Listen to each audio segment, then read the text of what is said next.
우리나라 역대 국호의 유래와 의미를 설명한 영상이며 아래와 같은 순서로 재생됩니다.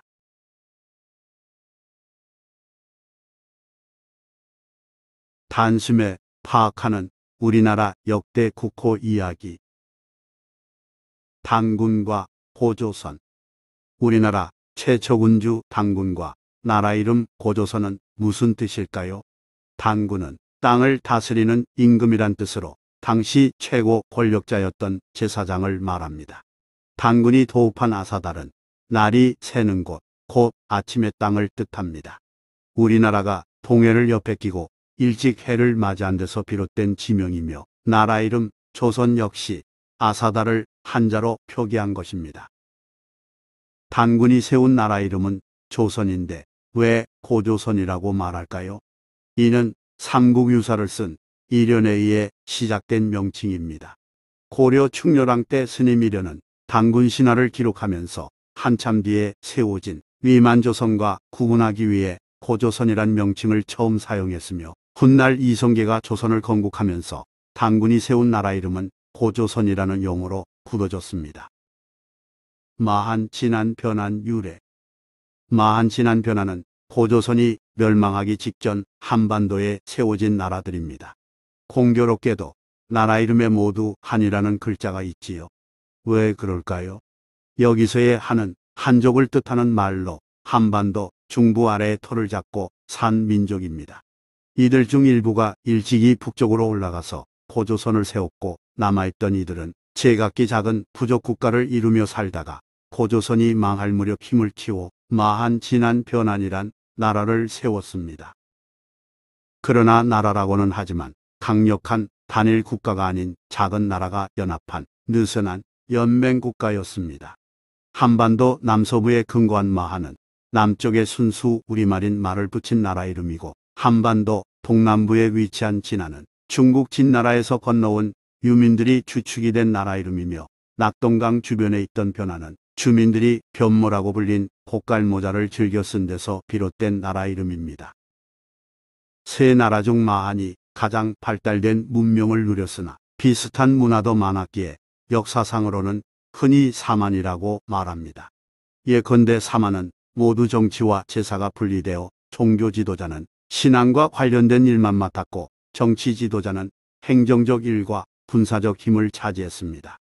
이는 단군이라는 지도자가 종교와 정치를 모두 지배한 고조선과 다른 점입니다.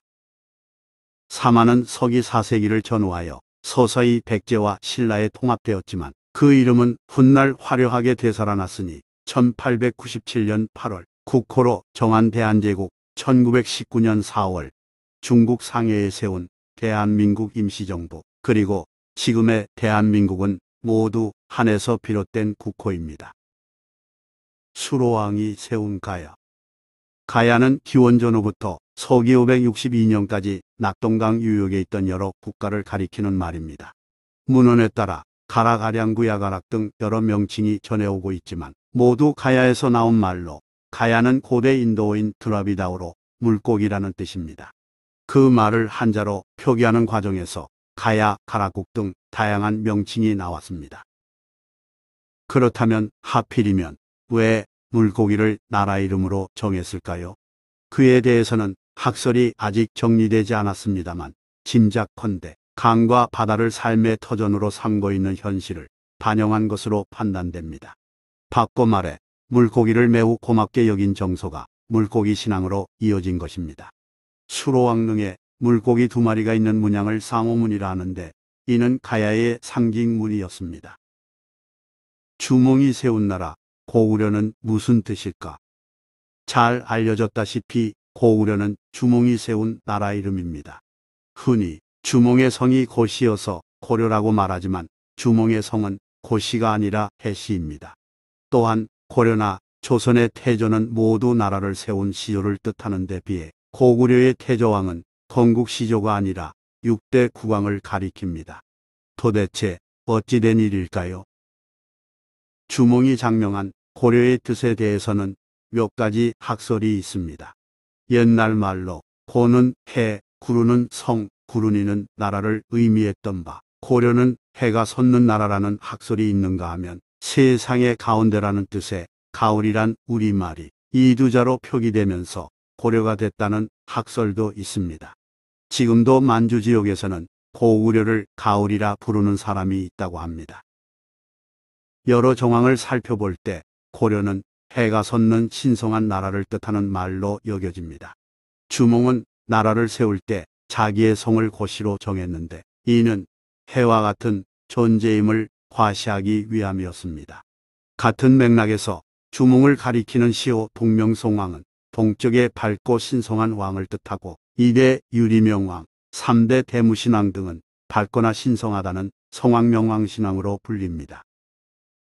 정리해 말하자면 해시 성을 가진 주몽이 새롭게 나라를 세울 때 해의 다른 말인 고를 나라 이름에 붙이고 아예 고시로 성을 정한 것입니다. 그런데 일부 후대 사람들은 주몽이 고시였기에 국호를 고려로 했으리라 착각하면서 잘못 이해했습니다. 한편 주몽은 처음부터 새로 정착한 지역을 완전히 정복하지는 못했습니다. 주몽이 자기를 따르는 일행을 이끌고 도망쳐간 압록강 중류 지역에는 이미 여러 부족이 자리를 잡고 살았습니다. 하여 주몽은 졸본 부여왕의 사위가 된 뒤 서서히 다른 부족을 하나씩 제압하면서 세력을 크게 키웠고 결국에는 최후로 남은 내세력 집단과 연맹하여 오무체제의 고구려 국가를 구성했습니다. 그러다가 6대 태조대왕이 각부로 하여금 임명한 관리들의 명단을 보고하게 하거나 직접 관리를 파견하는 등 강력한 지도력을 발휘하면서 본격적 왕조 시대를 열었습니다. 태조대왕은 주변을 정복해 국토를 넓혔는데 이런 정책은 왕권이 강하지 않으면 펼치기 어렵습니다. 다시 말해 강력한 왕권이 있어야만 전쟁을 위한 명령을 내리고 군대를 동원할 수 있습니다. 이런 점을 감안하면 뛰어난 통솔력과 전투력으로 영토를 확장한 태조대왕의 힘이 어떠했는지 능히 짐작할 수 있습니다. 태조대왕이 나라를 세운 왕이 아님에도 불구하고 국조왕으로 불리거나 시조왕을 뜻하는 태조란 이름을 갖게 된 연유 역시 여기에 있습니다. 한편 왕건이 고려를 건국한 후 주몽이 세운 고려를 고구려로 구분하게 됐습니다. 원조는 왜 국호를 십제라고 했다가 백제로 바꿨을까? 고구려를 세운 주몽이 유리를 태자로 삼자 비류와 온조는 기원전 18년 신하 10명과 함께 남쪽으로 떠났으며 많은 백성이 이들을 따라 나섰습니다. 한강 근처 북한산에 이른 비류와 온조는 산 정상에서 사방을 둘러보면서 살만한 땅을 찾았습니다. 이때 비류는 바닷가가 좋다면서 서남쪽으로 갔지만 온조는 한강 근처에 자리를 잡으면서 나라 이름을 십제라고 했습니다. 십제는 신하 10명의 도움을 받아 세운 나라라는 뜻입니다. 얼마 후 온조는 다시 나라 이름을 백제로 고쳤는데 백제는 모든 사람이 따르는 나라라는 뜻입니다. 일설에는 100개의 가문을 거느렸다는 뜻에서 백제라 했다고도 합니다. 한편 백제는 훗날 도읍을 옮기면서 도읍지를 부여라 했는데 이는 부여국과의 인연을 잊지 않기 위함이었습니다. 중국 산동과 요서 지역을 장악했던 비류 백제. 백제에 대해 우리 역사책에서는 온조가 세운 나라로 한반도, 중남부 지역을 차지했다라고 되어 있습니다. 하지만 그에 대해서는 반론이 적지 않습니다. 백제 문화의 흔적이 중국 산동 반도나 요서지방 곳곳에 남아있기 때문입니다. 이는 백제가 그 지역까지 다스렸다는 걸 의미합니다. 비류 백제에 대해 간단히 살펴볼까요? 원조가 미초의 왕성을 세운 시기, 비류는 웅진 지역에 나라를 세우면서 북쪽에서 배를 타고 100개 가문이 내려왔다는 뜻의 100가지 해를 줄여 백제라고 명명했습니다. 이후 비류 백제는 중국 대륙으로 진출하여 22개 담로국을 건설했습니다. 담로국이란 어떤 땅에 자기 나라 사람들을 옮겨 살게 한 후 왕족을 담로왕으로 삼아 다스리게 한 지방 통치제도의 하나입니다.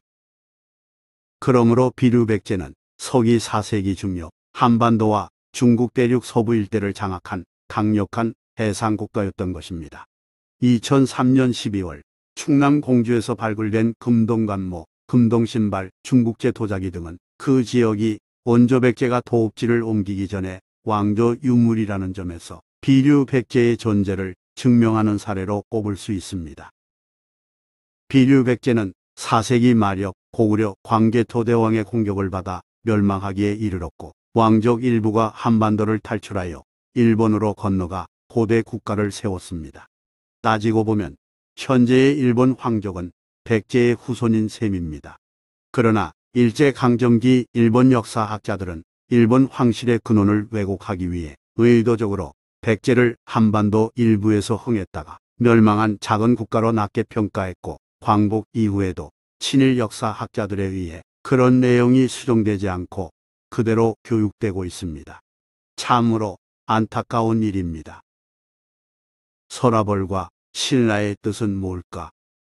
혁고세는 13세 때인 기원전 57년부터 나라를 다스리면서 국호를 서라벌이라 정했으며 궁성을 쌓아 기틀을 다졌습니다.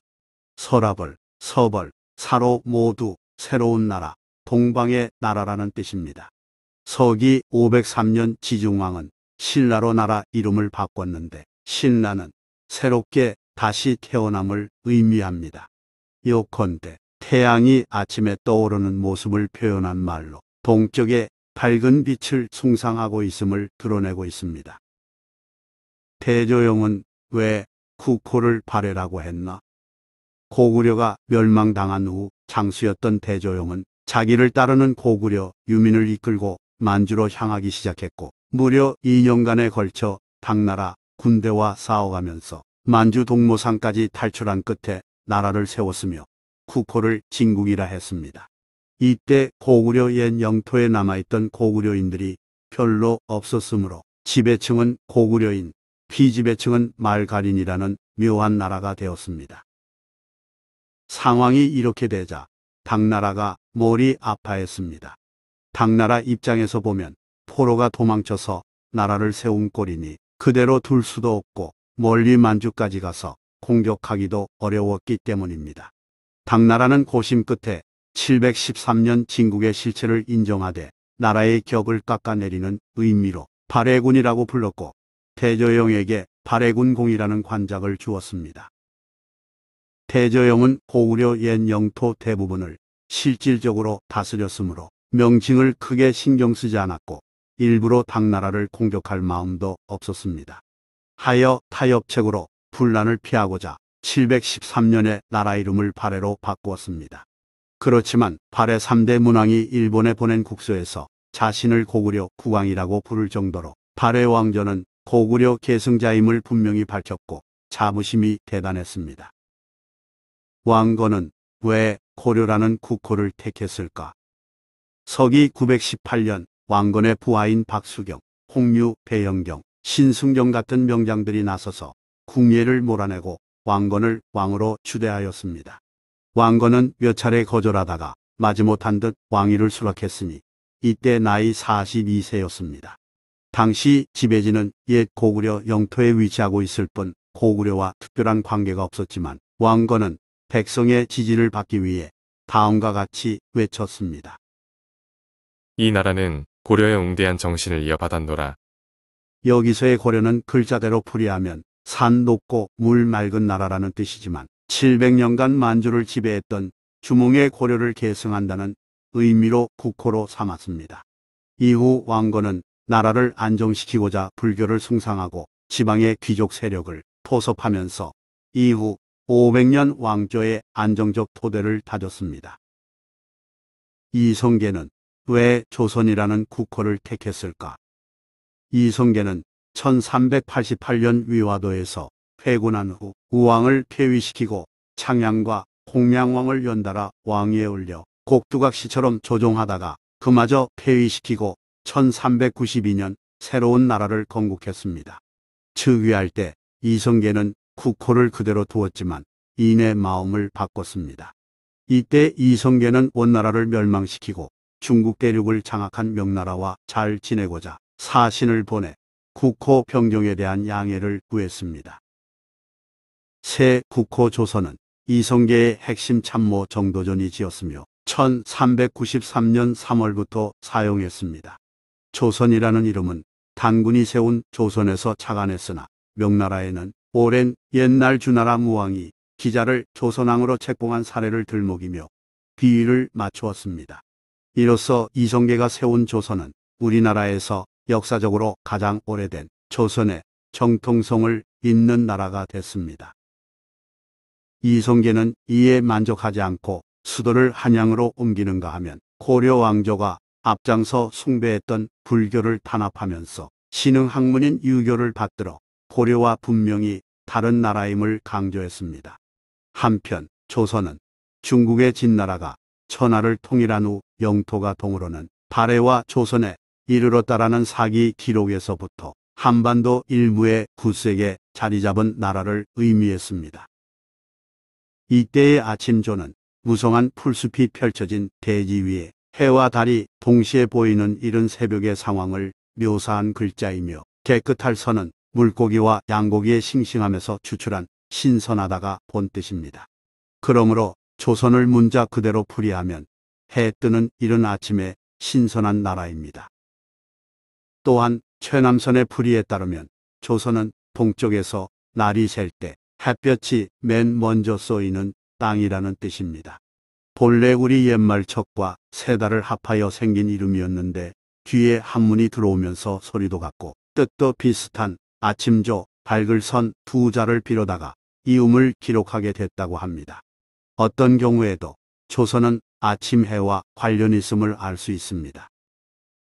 고종은 왜 나라 이름을 대한제국으로 바꿨을까? 고종은 1897년 10월 12일 청나라 속국에서 벗어난 자주독립 국임을 상징적으로 선언하고자 황제 즉위식을 거행할 때 대한이라는 국호를 꺼내면서 이렇게 말했습니다. 우리나라가 본래 삼한 땅으로 국초에 통합하였으니 대한이라고 정함이 어떠한고. 대한이란 국호는 곧 고종이 발상한 것이며 이렇게 하여 대한제국이 탄생했습니다. 이로써 대한제국은 1897년 10월 12일부터 1910년 8월 29일까지의 우리나라 이름이 되었습니다. 이때 대한의 한은 옛날 삼한시대의 작은 한이 아니라 여러 부족 국가를 합쳐 커진 민족 국가로서의 한을 뜻합니다. 그래서 일부러 큰 대자를 붙여 대한이라 한 것입니다.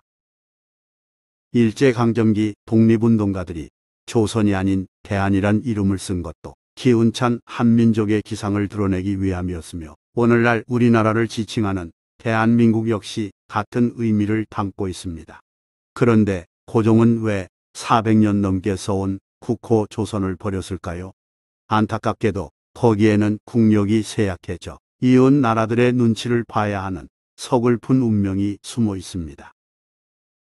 1876년 외국의 항구를 개방한 이후 조선은 물밀듯 밀려오는 강대국의 군사력에 제대로 대응하지 못하고 쩔쩔맸습니다. 구식 무기와 적은 수의 군대로는 거대한 군함과 신식 무기로 무장한 외국 군대를 당하기 어려웠기 때문입니다. 하여 중국, 러시아, 미국, 프랑스, 일본 등 여러 나라 군대가 이 땅에 머물면서 자기 나라의 유리한 일을 조선에게 강요하는 비극이 벌어졌습니다. 심지어 1895년 일본인들에게 민비가 시해되고 임금이 감금되는 참변이 일어나기까지 했습니다. 고종은 감시가 소홀한 틈을 타서 러시아 공관으로 피신하였으나 이처럼 국왕이 다른 나라 공관에 도망가는 상황에서 관리들의 정치가 제대로 될 리 없습니다. 타락한 관리들은 외국인들과 손잡고 금광채굴권이나 철도 부설권 등 각종 이권을 헐값에 넘겼으며 이에 따라 조선은 점점 더 가난해졌습니다.